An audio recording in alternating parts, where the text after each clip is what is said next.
రమగారు, ఇది ఇది నా ప్రశ్న. ఏంటంటే పెళ్ళికి ముందు ప్రేమ అనేది కనపడుతుంది. ఈ మధ్య నేను సినిమాలో కూడా చూసాను, పెళ్లి తర్వాత ప్రేమ అనేది కనిపించదు, బాధ్యతే ప్రేమ అని చెప్పని విన్నది. ఆ మాట నన్ను నిజంగా చాలా చాలా ఆలోచింపచేసింది. ఏంటంటే పెళ్ళయింది, ఒక అమ్మాయికి కొత్తగా అప్పుడే పెళ్ళయింది అనుకుందాం. ఆ హస్బెండ్ నుంచి జనరల్గా ఒక కామన్ అమ్మాయి ఏం ఎక్స్పెక్ట్ చేస్తుంది? సాయంత్రం వచ్చినప్పుడు తనతో చక్కగా ప్రేమగా మాట్లాడాలనో, ప్రశాంతంగా దగ్గర తీసుకోవాలనో, కాసిన పువ్వులు తీసుకురావాలనో, ఇద్దరు కలిసి గుడికి వెళ్ళాలనో, ఇద్దరే కలిసి ఏకాంతంగా ఉండాలనో, ఇవి ఎక్స్పెక్ట్ చేస్తుంది. కానీ రాను ఏదో సినిమాలో లేదా మన ప్రోగ్రాంలో కొత్తగా పెళ్ళైన ఆ బులబాటం, ఆ మోజు 1 year ఉంటుంది, ఆ తర్వాత అంతా ఇలాగే ఉంటుంది అన్నట్టుగా ఇక ఆ తర్వాత అంతా బాధ్యతలే కనపడుతూ ఉంటాయి. మళ్ళీ అలాంటి ప్రేమ కనిపించదా అంటే అప్పుడు ప్రేమ లేనట్ట, లేకపోతే పెళ్ళైన తర్వాత ప్రేమ కనపడదా? మీ ఉద్దేశ ప్రకారం ఏమిటి?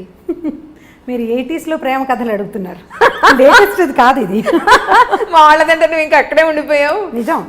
ఇంకా పువ్వులు తెస్తాడు పెట్టుకునేందుకు, ఏ పిల్ల జడేసుకుంటుందో చెప్పండి? ఒకటి, ఆ జడేసుకోదు, ఉద్యోగం చేస్తుంది. ఒకటి గుడికి గుళ్ళోకి వెళ్దాము అనగానే వాడి పిచ్చివాడిలా తోస్తాడు అమ్మాయికి. మీరేం అనుకోకండి, ఇలా ఇప్పుడు జరిగే సంగతి అదే. గుడికి గోపురానికి ఉండదు, వీళ్ళు మాల్స్కి వెళ్తారు, సినిమాలకు వెళ్తారు, కలిసి సినిమాలకు వెళ్ళే పిల్లలు జంటలు, ఇద్దరు కలిసి ఒకటే సినిమా ఏదో ఫేవరెట్ సినిమా పెట్టుకుని చూసే జంటలు కోకొల్లలుగా కనపడుతున్నారు. ఒకళ్ళు క్యాబ్ బుక్ చేస్తారు, ఇంకొకళ్ళు సినిమా టికెట్లు బుక్ చేస్తారు. మీకు ప్రేమలు లేవు అని అనుకోవటానికి వీల్లేదు. పైగా ప్రేమ అంటే ఏమిటి? ఇలా మారిపోయిందా? మారలేదా మరి? అంటే ప్రేమ ఆ రూపంలో లేదు, వేరే రూపంలో ఉంది. అంటే మీరు అనుకునే రూపం, మీరు సినిమాటిక్ 80s సినిమా కథే చెప్తున్నారు మీరు. ఈ క్వశ్చనే 80 క్వశ్చన్.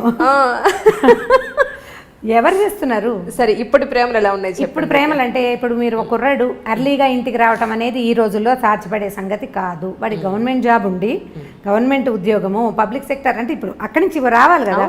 ఇప్పుడు రకరకాల సాఫ్ట్వేర్ ఉద్యోగాలు, రకరకాల హోటల్స్లోవి, లేకపోతే హోటల్ మేనేజ్మెంట్వి, ఈ ఉద్యోగాలు వాళ్ళందరి టైమింగ్స్ రాత్రి 9 తర్వాతే కదా. సాయంకాలం 5:30, 6 గంటలకి ఇంటికి వస్తాడు అనుకుందాం ఒక అబ్బాయి. అమ్మాయి ఏం పని పాట చేయదు, ఇంట్లో కూర్చున్న అమ్మాయిలు ఉన్నారా ఇప్పుడు? ఏదో ఒక చిన్నదో పొన్నదో ఉద్యోగం చేయాలనుకుంటుంది. అది చచ్చినో దేవుడా అన్నట్టు వస్తుంది. అప్పుడు వీడు చేతులేసి దగ్గర తీసుకుంటానంటే చచ్చి వచ్చాను, ఏమిటి నువ్వు చేతులు వేస్తావు అనరు? అవును అంటారా? అనరా? డెఫినెట్, ఖచ్చితంగా అంటారు. అవును కదా. ఇప్పుడు ఈ 80 ప్రేమ కహాని ఇప్పుడైతే నడవదు. అవును. ఇప్పుడు మనకు నడిచేది ఏమిటంటే వీళ్ళిద్దరూ కొట్టుకు చావకుండా ఉండటమే ప్రేమ, అంతే. ఈ కొట్టుకు చావకుండా ఉండాలంటే నీ ఉద్యోగం టైమింగ్స్ వేరు, నా ఉద్యోగం టైమింగ్స్ వేరు. మీ ఆఫీస్లో హాయిగా ఉంటుంది, మా ఆఫీస్లో కాల్చుకు తింటున్నారు, ఇలాంటి పాయింట్లు. లేదా నీకు ఉద్యోగం, నీకు ఒక 15,000 జీతం పెరిగింది, నాకు 10,000 పెరిగింది, అలాంటి విషయాల మీద పోట్లాడుకోకుండా ఉండి వీళ్ళు పేరెంట్స్ని ఎంతసేపు మధ్యలోకి తీసుకొచ్చి మీరు పెళ్లి చేశారు. ఇది ఇప్పుడు లవ్ మ్యారేజ్ అయితే వేరే కదా అనుకోండి. ఇప్పుడు అరేంజ్డ్ మ్యారేజ్ అయితే అమ్మ నాన్న చేరుతుంటారు కదా మధ్యలో, వాళ్ళని ఎంతసేపు ఏమంటారు పంచాయతీలకు పిలవకుండా ఉంటే దాన్నే ప్రేమ అనుకోవాలి ప్రస్తుతం. ఏ పంచాయతీ లేదంటే వాళ్ళు ప్రేమగా ఉన్నట్టు.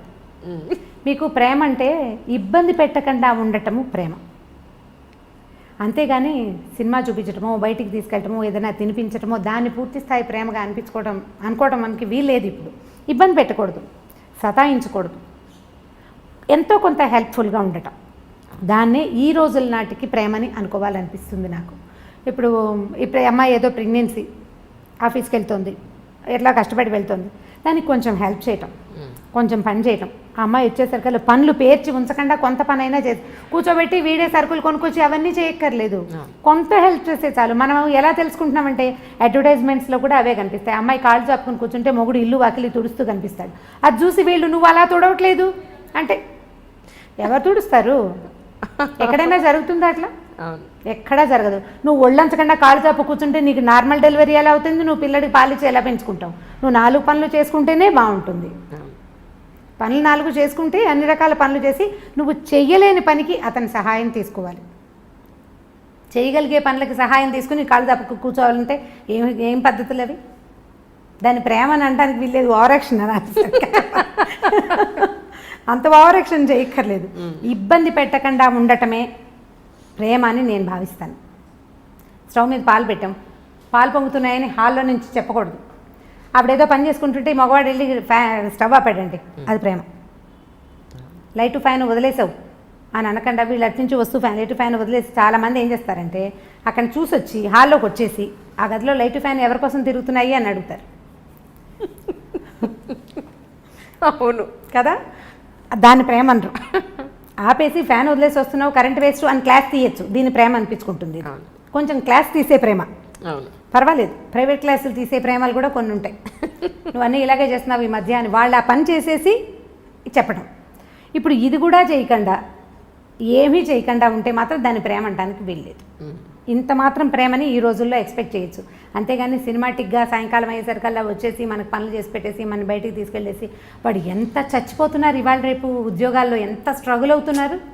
ఉద్యోగాల్లో పోటీ, ట్రాఫిక్లో హడావిడి, ఎంత బాధపడుతున్నారో. పైగా ఎంతసేపు నెల తిరిగేసరికి వచ్చేసే ఈఎంఐలు, ఈ లోన్లు, క్రెడిట్ కార్డులు, అవన్నీ మన వెసులుబాటు కోసం ప్రతి వస్తువు పదునైన కత్తే కదా. క్రెడిట్ కార్డు ఎంత సంతోషంగా ఉండేదో కొత్తల్లో. అది కట్టేటప్పుడు రక్తాశ్రువులు వస్తాయి, రక్తకని మనకి దుఃఖం వస్తుంది. బాబోయ్ ఇదంతా కట్టాల్సి వస్తుంది. వాడుకుని గీసేసేటప్పుడు గొప్ప సరదాగా ఉంటుంది. మా వాళ్ళని ఎత్తుపట్టు ఏమన్నా ఆల్రెడీ మీకు అనుభవం ఉన్నట్టుంది అదిగో కదా. ఇవన్నీ పదునైన కత్తులు ప్రతిదీను. ఈ కత్తుల్ని హ్యాండిల్ చేయటమే కష్టం. ఇప్పుడు మగవాడు ఒకడు ఉద్యోగం చేసి ఆడవాళ్ళు ఇంట్లో కూర్చుంటుంటే వీళ్ళకి ఏమనిపిస్తుంది, శని ఆదివారాలు సెలవులు రాగానే వీడు మన బాగా తిప్పేయాలి, అక్కడికి తీసుకెళ్ళాలి, ఇక్కడికి తీసుకెళ్ళాలంటే ఈ 5 రోజులు చచ్చి ఉండి పైగా ఈ వర్క్ అంతా శనివారం రాత్రి లోపల సోమవారం పొద్దుటికి అది రిపోర్ట్ అందించేసేయాల్సిన ఉద్యోగాలు ఉంటాయి. వాడు ఏం సరదా పడతాడు పాపం. వాళ్ళు ఎలా సరదా పడగలుగుతారు? ఫ్రీగా ఉండటానికి వాళ్ళకి పెద్దగా అవకాశం లేదు. అసలు మన ఉద్యోగ వ్యవస్థే పరమ దౌర్భాగ్యంగా ఉంది. ఇప్పుడు వర్కింగ్ అవర్స్ బాగుండట్లేదు కదా, వర్క్ కల్చర్లు బాగుండట్లా. వాడు స్ట్రెస్ ఫీల్ అవుతుంటాడు.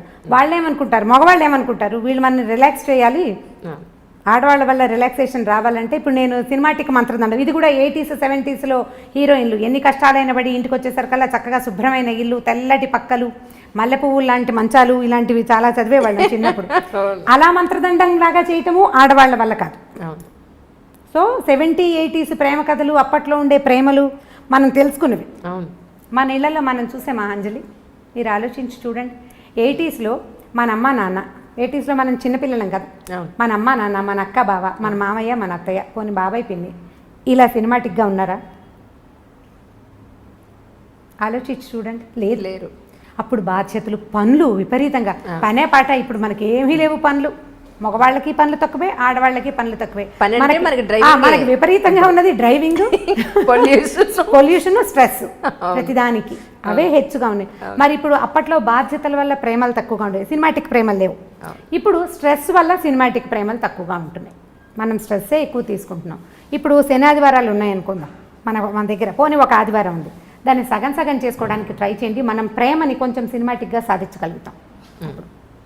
సగం చేసుకోవడం, పొద్దున పూట బయట తిరిగి, లేదా ఇప్పుడు బఫే బ్రేక్ఫాస్ట్లు అవి కనపడుతుంటాయి ఊళ్ళల్లో, సిటీలోనే, టౌన్స్లో కూడా ఉన్నాయిలేండి. విజయవాడ, గుడివాడ కూడా ఏం తీసుకోలేదు హైదరాబాద్ కంటే. అవి ఆదిలాబాద్లో లేదు కానీ మన నిజామాబాద్ అలాంటి ఊళ్ళల్లో కూడా ఉన్నాయి. పగలు మధ్యాహ్నం దాకా మీరు ఎంజాయ్ చేద్దాం, ఎక్కడికైనా వెళ్దాం, ఎవరింటికైనా వెళ్దాం, గుడికి గోపురానికి వెళ్దాం, సాధ్యమైనంత ప్రేమగా ప్రవర్తించడానికి ట్రై చేసి మధ్యాహ్నం నుంచి మగవాళ్ళని వాళ్ళ వర్క్ వాళ్ళని చేసుకొని ఇస్తే అటే కొట్లాడుకోకుండా మనం కొంత ప్రేమ కథని సాధించగలుగుతాం. ఎంతో కొంత. ఇది కష్టం, చాలా కష్టం అండి నిజం.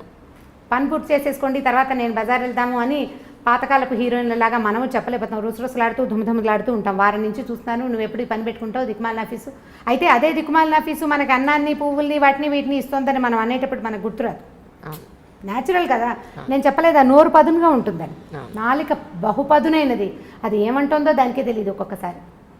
ఏమంటున్నామో మనకు అర్థం కాదు కదా, ఉద్వేగం వచ్చేస్తుంటుంది లోపల నుంచి. ఆ వచ్చే ఇరిటేషన్ తోటి మనం ఏదో ఒకటి మాట్లాడతాం.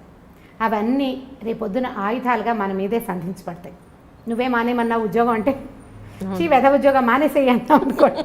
ఉద్యోగం సీరియస్గా జాబ్ మానేస్తే అప్పటి నుంచి రోజు బెంగగానే ఉంటుంది, ఎప్పుడు మంచి ఉద్యోగం వస్తుందో అన్న టెన్షన్ కదా. సో ఇది అంత ప్రేమను సాధించలేము మనం. కొద్దిగా ఆలోచించి ఈ రోజులకు సరిపడా పువ్వులు అవి ఎక్స్పెక్ట్ చేయకూడదు. హిందీ సీరియల్స్ మీరు చూసారో లేదో, మేము ఆ మధ్య బాగా చూస్తుండేవాళ్ళం. మా పని మనిషికి చాలా ఇంట్రెస్ట్, అది రాగానే సీరియల్ పెట్టంటుండే, అది చాలా బాగుందని. వాడు ఇంటికి రాగానే కుర్రాడు గులాబీ పువ్వు పట్టుకొచ్చిస్తాడు. రోజు ఏం చేస్తారు, మా వారు అంటుంటాడు చెవిలో పెట్టుకోమంటున్నాడు. ప్రతిరోజు ఒక గులాబీ మొగ్గ పట్టుకొచ్చి ఇస్తుంటాడు. అంటే బయట నుంచి వచ్చేటప్పుడు పువ్వులు పట్టుకొచ్చి ఇవ్వటం, ఆవిడని శాంతింప చేయాలంటే పువ్వులు పట్టుకొచ్చి ఇవ్వాలి.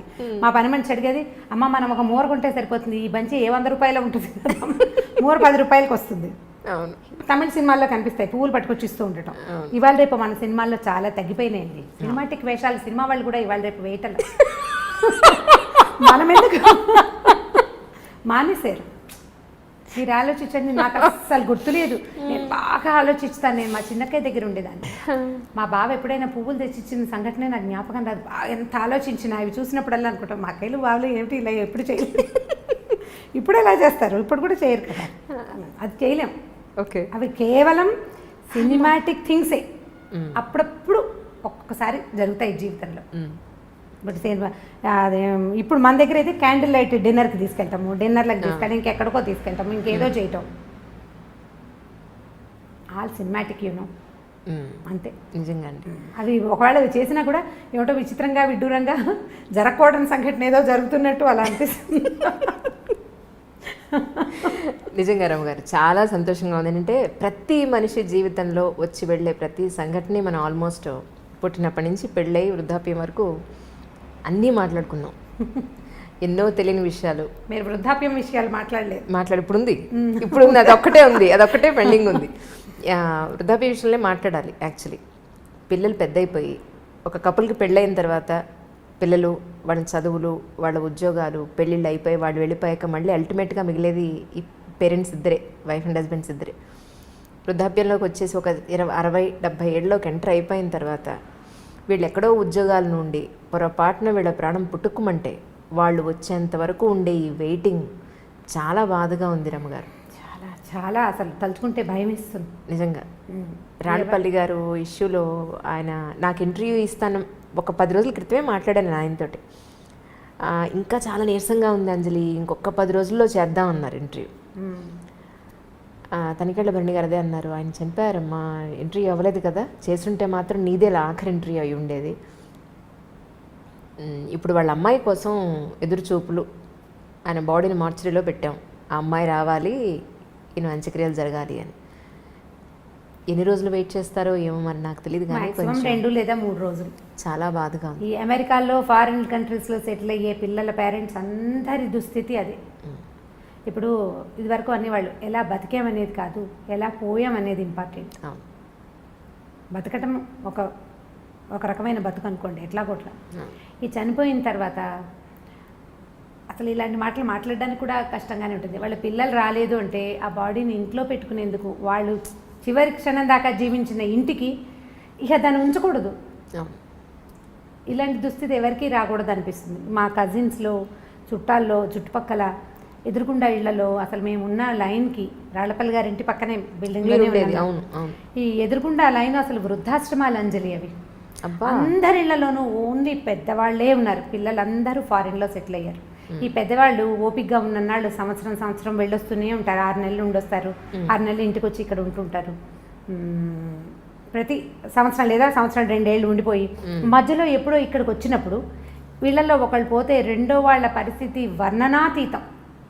వీళ్ళు ఏం చేయాలో తెలీదు, ఇక్కడ ఎవ్వరు ఉండరు, ఏ ఆసరం ఉండదు. ఇలాంటప్పుడే కదా మోరల్ సపోర్టు, పిల్లల సపోర్టు కావాలి. ఒంటరిగా దిక్కులేని పక్షుల్లాగా అయిపోతారు. వాళ్ళు వచ్చేదాకా ఈ బాడీ, ఈ శరీరాన్ని ఇంట్లో ఉంచలేం కదా, ఉంచే అవకాశం లేదు. అసలు మార్చురీలు ఎందుకున్నాయిరా అనిపిస్తే ఇలాంటి దానికోసం ఉన్నట్టు అనిపిస్తుంది. వీళ్ళని అక్కడ ఉంచటం, ఈ 2వ రోజుకే సాయంకాలానికే అవసరం మారిపోతుంది కదా మన పరిస్థితి. ఈ మారిపోయే పరిస్థితిని అవాయిడ్ చేయడానికి అక్కడెక్కడో పెడితే కనీసం పోయినప్పుడు ఒక ఇద్దరు వాళ్ళ పక్కన కూర్చొని ఏడ్చే పరిస్థితి కూడా లేదు కదా, అది కూడా లేదు. వీళ్ళు ఇంట్లో ఉండిపోతారు. కానీ వీళ్ళు ఏడిస్తే వీళ్ళని ఓదార్చడానికి కూడా ఎవరు మనుషులు లేరు, పిల్లలు లేరు, ఎవరో వస్తారు చుట్టాల పక్కలు ఉన్నవాళ్ళు. మా ఎదురింట్లో చూశాను నేను ఇలాంటిదే. రాళ్ళపల్లి గారు పాపం ఆయన అక్కడ దిగి కారెక్కి వెళ్తుండేవారు ఎక్కడికైనా. నాకేం ప్రత్యక్షంగా వారితో పరిచయం లేదు, కానీ పక్కనే కదా బిల్డింగ్, దిగి వస్తుంటే చూస్తుండేవాళ్ళు. ఇప్పుడు వాళ్ళ అమ్మాయి వచ్చేదాకా ఆగాల్సిందే. ఎవరైనా ఇదే పరిస్థితి. ఈ అమ్మ నాన్నలు పెద్దవాళ్ళు అయ్యాక ఫారిన్లో సెటిల్ అయ్యే పిల్లలు ఆలోచించాలి దీని గురించి అనిపిస్తుంది నిజంగా. ఇప్పుడు వాళ్ళు పిల్లలు ఒక చోట ఉంటారు, వాళ్ళ పిల్లలు కూడా రేపు ఒక చోట. అంటే దీనికి పెద్ద ఇంపార్టెన్స్ ఇవ్వని మనస్తత్వాలు ఉన్నాయి అనుకోండి, అదేం పెద్ద ఇదేం కాదు. కానీ మనము ఆ స్థితిలోకి వచ్చాక కానీ కొన్ని విషయాలు మనకు అర్థం కాదు. మనం ఆ పరిస్థితిలోకి వెళ్తే కానీ అర్థం కాదు మనకి. ఇప్పుడు అర్థమయ్యాక మనం చేతులు కాలేక ఆకులు పట్టుకున్నట్టుగా అప్పుడు ఇంకా చేయగలిగేది ఏమీ లేదు కదా. కొంచెం ఆ పేరెంట్స్ పెద్దవాళ్ళు అయితే పిల్లలు ఇండియాలో ఉండి అది లేదా వాళ్ళు ఎక్కడుంటారు అక్కడే ఉండటం, లేదా వీళ్ళని తమ దగ్గరే ఉంచుకోవటం లాంటిది ఏదైనా చేస్తే బాగుంటుందేమో అనిపిస్తుంది. వీళ్ళు అక్కడ ఇమ్మడలేకపోతారు పాపం, వీళ్ళు అక్కడ ఉండలేకపోతారు. వీళ్ళ ఎన్వైర్న్మెంట్ ఒక అలవాటు పడి ఉంటాం కదా ఇది, అందుకని వీళ్ళు ఇక్కడ ఉండటం, వాళ్ళు బయట ఎక్కడో ఉండటం. ఇవి బయట కంట్రీస్లో సెటిల్ అవ్వటం పిల్లలంటే ముందంతా భలే సరదాగా ఉంటుంది. అంటే వీళ్ళు నడి వయసులో ఉండగానే పిల్లలు బయటికి వెళ్ళిపోతారు, రకరకాల వస్తువులు పంపిస్తారు, బోల్డ్ డబ్బు వస్తుంది. అంతకుముందు చిన్న డబల్ బెడ్రూమ్ ఇళ్లలో ఉండేవాళ్ళు పెద్దగా లావిష్గా పెద్ద పెద్ద ఇళ్ళు కొనుక్కుంటారు, ఓ వంట మనిషిని పెట్టుకుంటారు, చాలా ఇళ్లలో కనపడుతుంది సహాయానికి. అక్కడి నుంచి ఓ పని మనిషిని ఎవరినో పెడతారు, అక్కడికి ఇక్కడికి ట్రిప్పులు వెళ్ళొస్తారు, పిల్లలు ఫ్లైట్లు బుక్ చేసేస్తారు, వెళ్తూ ఉంటారు. ఓపిక సడలని అంతకాలము బాగుంటుంది, చాలా ఎంజాయ్ చేస్తారు జీవితాన్ని పిల్లలు. బయట అందరూ కాదు, 80% ఇళ్లలో జరుగుతుంది ఇట్లా. కొన్ని ఎక్సెంటిస్ ఏవో చిత్రమైన కేసులు జరుగుతాయి, అసలు పట్టించుకొని కొడుకులున్న వాళ్ళు కూడా కనిపిస్తుంటారు, కానీ లోక సహజంగా జరిగేది. వీళ్ళ ఓపిక తగ్గి ఈ ఇద్దరిలో ఒకళ్ళు దాటిపోయే స్థితి వచ్చినప్పుడు అప్పుడు వస్తుంది సమస్య. కరెక్ట్. ఇప్పుడు ఇంతకాలం ఎంజాయ్ చేసి పిల్లల్ని ఏమంటారు, మీరు మమ్మల్ని వదిలిపెట్టి వెళ్ళిపోయారు, దూరాన్ని ఉన్నారు అని అనలేకపోతారు. వాళ్ళ కోసం వీళ్ళు వెయిట్ చేయాల్సే వస్తుంది. ఇప్పుడు ఒక మంచి ఒక చెడు అవునండి పక్కపక్కనే ఉంటాయి కదా. ఈ పక్కపక్కనే ఉండటంలో ఈ పిల్లలు ఫారిన్ కంట్రీస్లో ఉండటం, భార్యాభర్త ఇక్కడ మిగిలిపోవటం ఒక లైన్గా జరిగిపోతూనే కనపడుతుంది. అసలు ఇదివరకు అక్కడక్కడ కనపడేది, ఇప్పుడు ప్రతి ఆల్టర్నేట్ ఇంట్లోనూ ఒక సమూహంలో సగానికి పైగా ఇలాంటివే ఉన్నాయి. మా అక్కయ్యల పిల్లలు కూడా మగ పిల్లలు ఫారిన్లో ఉన్నారు. మా పరిస్థితులు కూడా అదే. కొన్నాళ్ళు పోయాక మేము కూడా అదే లైన్లోకి వెళ్తామని అనిపిస్తుంటుంది. మా అక్కయ్యలు పెద్దవాళ్ళు కొంచెం చాదస్తంగా కాస్త ధోరణిగా బిహేవ్ చేస్తే ఓ 10 ఏళ్ళు పోయాక నేను కూడా ఇంతేనేమో అనిపిస్తుంది. 10 ఏళ్ళు అలాగే అవుతాం కదా. ఇప్పుడు మీరు పై వాళ్ళని చూసే అవకాశం లేకపోతే చాలా నేర్చుకోలేము అంజలి. మన ముందు తరాన్ని ఫ్రీక్వెంట్గా చూసే అవకాశం ఉంటే మనం జీవితాన్ని చాలా తెలుసుకోగలుగుతాం, చాలా నేర్చుకుంటాం, ఎక్కువ తెలుస్తుంది. ఇప్పుడు నాకు ఎక్కువ తెలియటానికి కారణం నా ముందున్న తరాలన్నీ నాకు క్లోజ్గా ఉండటమే. నాకు అదొక అదృష్టమే. ఇందులో ఒక చిన్న మైనస్ పాయింట్ ఏంటంటే వాళ్ళ వృద్ధాప్యాన్ని చూస్తూ 10 ఏళ్ల తర్వాత నేను కూడా ఇంతేనని నాకు రోజు గుర్తు వస్తూ ఉంటుంది అన్నమాట. నాకు తెలుస్తూ ఉంటుంది, ఓ 10 ఏళ్ల తర్వాత, ఒక 15 ఏళ్ళ తర్వాత నేను కూడా ఇలాగే అవుతాను, నేను ఇంతకే వెళ్తాను, ఇందులోకే వెళ్తాను. మామూలు జనాలకు ఆ అవకాశం ఉండదు, పెద్దగా తెలుసుకోరు, సరదాగా తిరిగేస్తూ ఉంటారు. ఎవరన్నా పెద్దవాళ్ళు కనిపిస్తే వాళ్ళు సీనియర్ సిటిజన్స్గా తోస్తారు. నాకు సీనియర్ సిటిజన్స్ అనిపించదు, మాకు అక్కయ్య లాగానే తోస్తారు, అదే అలవాటు కదా. వీళ్ళని చూసి వచ్చింది 10 ఏళ్ళు పోయాక నువ్వు, ఇప్పుడు మా అబ్బాయిలే నాకు చెప్తారమ్మా 10 ఏళ్ళు పోయాక నువ్వు విజయపెద్దం లాగా అయిపోతావు, ఇప్పుడే చంపేస్తున్నావు నువ్వు. ఇలా అవుతూ మన జీవితాలు కూడా ఇందులోకి వెళ్ళవలసిందే. మనం తెలుసుకోవాల్సింది ఏంటంటే ఇవాళ యంగ్ ఎనర్జెటిక్గా శుభ్రంగా బ్రహ్మాండంగా చాలా దృఢంతో ఉన్న మనము రేపొద్దున వెళ్ళే దారి మన ముందున్న దారే కానీ కొత్త దారి ఏది కాదు. అసలు సృష్టిలో కొత్తది లేదు, ఏది లేదు. ఇప్పుడు మనం ఒక విశృంఖలమైన ప్రపంచాన్ని చూస్తున్నాం. మనని చూసినప్పుడు మన పేరెంట్స్ కూడా ఇలాగే అనుకున్నారు, ఏమిటో మారిపోతున్నారు పిల్లలని. మన అమ్మా నాన్నలు అంటే ఇప్పుడు మా అమ్మా నాన్నలు చేయలేదు, కానీ సాధారణంగా మన ముందు తరంలో ఉన్న అమ్మా నాన్నలు పల్లెటూళ్ళు వదిలిపెట్టేసి టౌన్లకి వాటికి గవర్నమెంట్ ఉద్యోగాలకి వస్తున్నప్పుడు వాళ్ళ ముందు తరం కూడా అలాగే అనుకుంది. రోజులు మారాయి అన్నమాట ప్రతిసారి ప్రతి తరం తర్వాత పునరావృతం అవుతూనే ఉంటుంది, తిరుగుతూనే ఉంటుంది ఆ మాట. దాని నుంచి మనం తప్పించుకోలేకపోతాం. ఇప్పుడు మరీ పెరిగింది, రేపొద్దున ఇంకా పెరుగుతుంది. పాతదారిని పట్టడం మన వల్ల అవ్వదు, పాతదారిని వదలలేకపోవటం మాత్రం మన వల్ల అవుతుంది. మనం ఏం చేస్తామంటే మనకి బాగా నచ్చిన విషయాలు కొత్తవి తీసేసుకుని మనకు నచ్చనివి పాత రోజులు బాగున్నాయి అని చెప్తూ ఉంటాం. మనకి ఏది ఇష్టం లేదో ఇదివరకు మేము అలా చేసేవాళ్ళం కాదంటాం, కానీ మనం ఇదివరకు చేయనివి చాలా చాలా చాలా చాలా చాలా చాలా మన జీవితంలో తుడి చేసుకున్న లోపలికి వచ్చేసినాయి అంతే. తలంటి పోసుకోవటం దగ్గర నుంచి ఎక్కడున్నాయి అసలు కుంకుడుకాయలు ఎక్కడున్నాయి చెప్పండి. ప్రతిదీ మన తిండి, మన బట్టలు, మన అలవాట్లు, మన విధానాలు, మన ఇళ్ళు, మన వాకిళ్ళు, ప్రతి విషయం పండగ వచ్చినప్పుడు మనకి సీరియస్గా గుర్తొస్తుంది, ఈ పండగ నాడు మా ఇదేదో చెయ్యాలి అని. ఆ ఒకరోజు తర్వాత మర్చిపోతాం. కొంతమందికి పండగలు కూడా గుర్తురావు. పండగ ఇప్పుడు బాగా గుర్తు ఎలా వస్తుంటే టీవీలలో హోరెత్తిపోతూ ఉంటాయి కాబట్టి పండగలు గుర్తొస్తాయి. అవి బాగా ఉపయోగపడుతున్నాయి, ఆ విషయంలో మాత్రం బాగా ఉపయోగిస్తున్నాయి.